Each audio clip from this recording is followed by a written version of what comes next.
தமிழ் பண்பாடு வலையொலி தமிழ் உறவுகளை வணக்கம். செவ்வியல் சொற்களை மீட்டெடுப்போம். அகநானூறு 308வது பாடல்.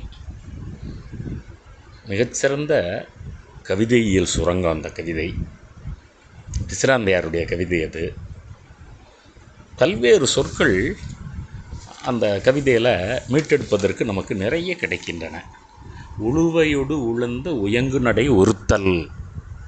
உழுவைனா என்னென்னா புலி. ஒரு சொல்ல தெரிஞ்சுக்கிட்டோம். உழுவைனா புலி. அதென்னங்க உழத்த உழந்த உழுதன்னா ஒன்றோடு ஒன்று சண்டையிட்டு கொள்ளுகிற. அப்போ அந்த யானை என்ன பண்ணுது? சண்டை போட்டு. அது என்ன யானை? அது ஒருத்தல் யானை. ஒருத்தல்னால் என்னங்க? ஒரு 19 யானைகளுக்கு தலைமையாக இருக்கிற யானைக்கு ஒருத்தல்னு பேர். அண்ணல் யானை, ஒருத்தல் யானை அப்படின்னா தலைமையேற்று இருக்கிற அப்படிங்கிற பொருளை பார்க்குறோம். அப்புறம் இந்த நெடுபகிர் விழுப்புண், பெரிய புண் அதுக்கு வந்திருக்குது. நமக்கு தெரியும் விழுப்புண்னா மேன்மையான புண். போர்க்களத்தில் மார்பிளையோ முகத்திலையோ முதுகுல இல்லை இருந்தால் அதுக்கு பேர் தான் விழுப்புண்ணு பேர். விழுனாவே மேன்மைன்னு தான் அர்த்தம். விழுப்புரம் அப்படின்னா மேன்மையான கோட்டை இருக்கிற ஒரு புறம்னா புரிசை, புரிசைனா கோட்டை, கோட்டை இருக்கிற ஊருக்கு புறம்னு பேர். தூய தமிழ் சொல். அது வடமொழிக்கு போனது. அங்கே புரியுமா புரிசையை. நிறைய தமிழ் சொற்கள் தான் வந்து சான்ஸ்கிரிட்டுக்கு போயிருக்குமே தவிர சான்ஸ்கிரிட்லேருந்து தமிழுக்கு வராது. அப்போ இந்த விழுப்புரம் அப்படின்னா மேன்மையான கோட்டை இருக்கிற ஊர்னு அர்த்தம். விழுமியம் அப்படின்னாலும் மேன்மையானது, திரண்டது. இப்போ மிஷன் விஷன்கிறாங்க. அதுக்கெல்லாம் விழுமியம்ங்கிற சொல்லாட்சியை பயன்படுத்தலாம். இப்போது நம்ம இந்த மாதிரி பழைய சொற்களை மீட்டெடுக்கும்போது தான் வந்து அது அந்த பொருள் பொதிந்து இருக்கணும்னு பார்க்குறோம்.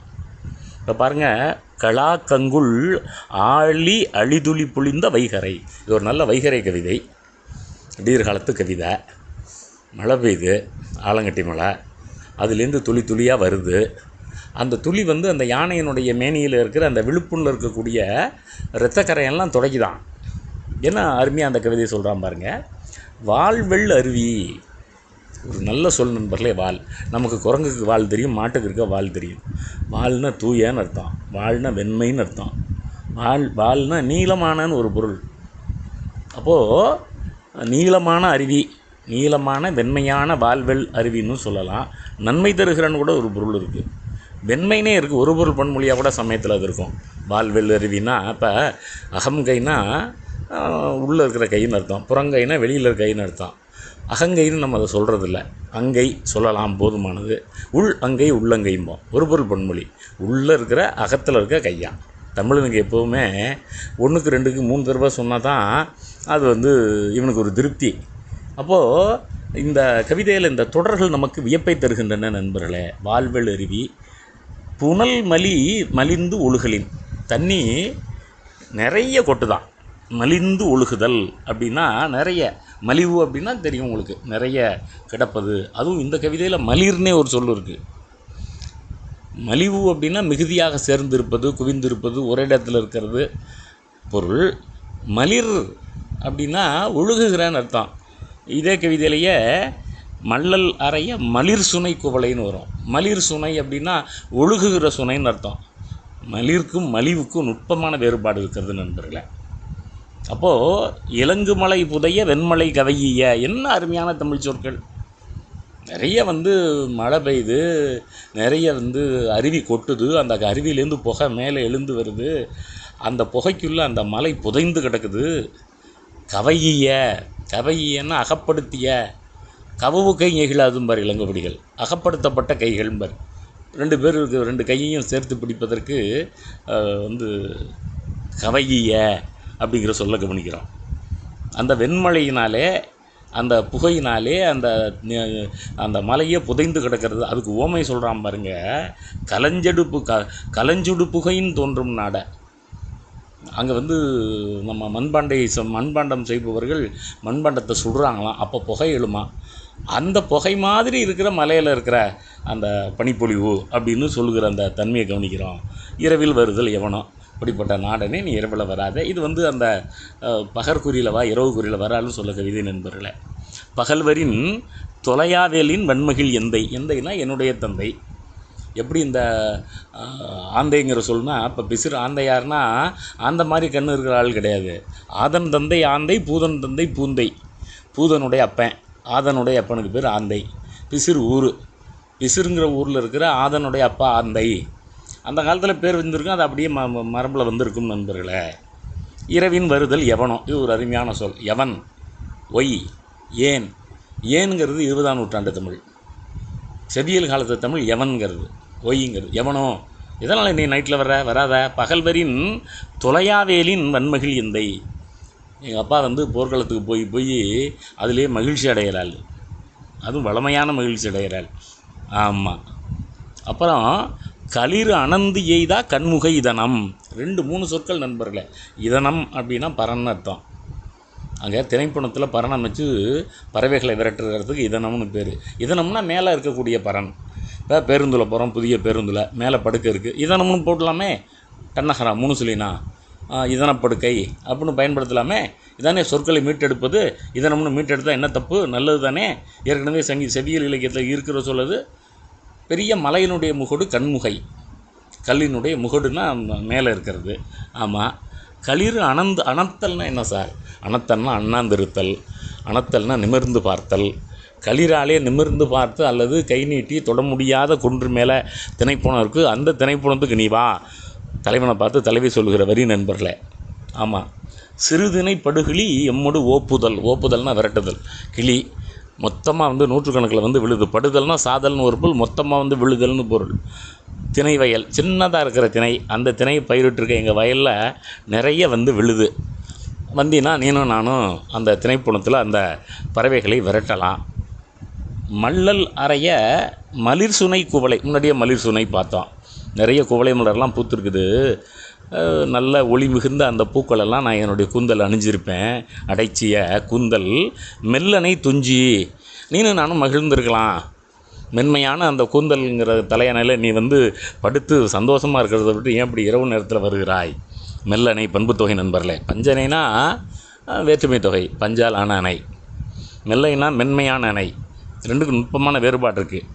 இது பண்புத்தொகை, அது வேற்றுமை தொகை. துஞ்சி பொழுதுபட, ஈவினிங் ஆன ஒன்று, பொழுது மேற்கேப்பட்ட பிறகு. ஆமாம். காவலர் கறந்து கடுமுனம் நுழைய பெருங்கலிற்று ஒருத்தலின் பெயர்குவை. இந்த யானை காவலர்களை ஏமாற்றிட்டு இந்த திணைப்பணத்துக்குள்ளே வந்துடுதே, அது மாதிரி நீனும் உன் ஊருக்கு திரும்பி போடலாம். பெயர்குதல். பெயர்குதல்னால் மூவிங், ஒரு இடத்துலேருந்து இன்னொரு இடத்துக்கு போதல். பெயர்னால் நேம்னு பொருள், அந்த பெயரில் இது. பெயர்னால் ஒரு இடத்துலேருந்து இன்னொரு இடத்துக்கு பெயர்ந்து செல்வது.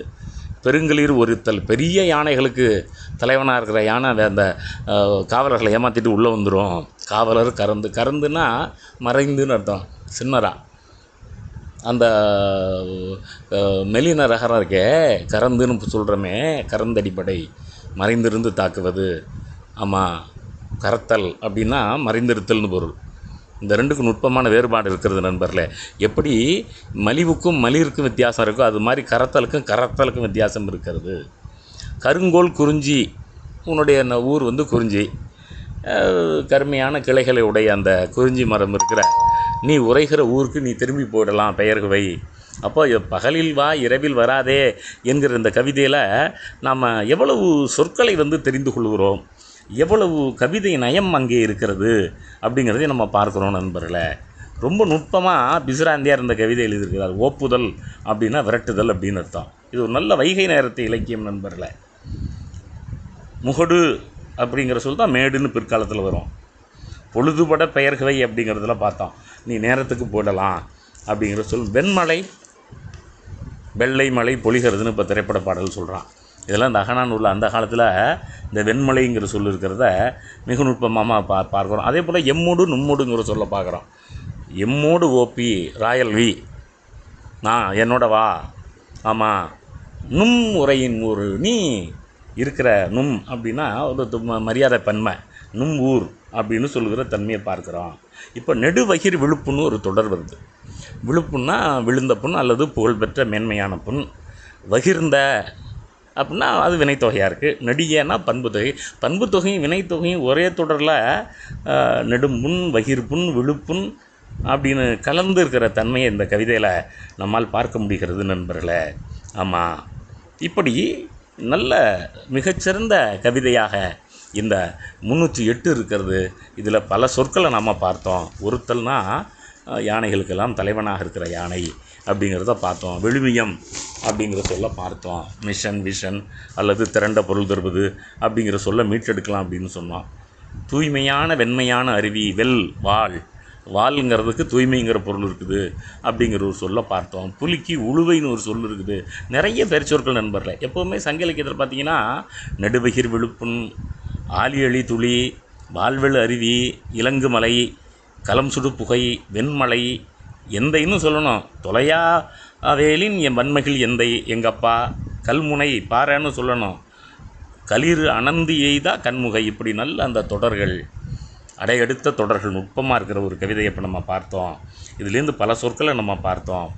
புனம் அப்படின்னாவே திணையில் இருக்கக்கூடிய அந்த பகுதி, அந்த திணையை விரட்டுவதற்காக போடப்படுகிற பந்தல், அதுக்குன்னு புனம் அப்படின்னு தான் பேர். பரனுக்கு தான் புனம்னு பேர். இதனம்ங்கிற சொல்லும் பார்த்தோம். இதம்னு சொன்னாலும் பரன்னு சொன்னாலும் மேலே பொருள் வைக்கிற இடம்னு சொன்னாலும் ஒரே பொருள் தருகிற சொற்களை பார்க்கிறோம் நண்பர்களே. அந்த வகையில் நல்ல சொற்களை தெரிந்து கொண்டோம். நன்றி.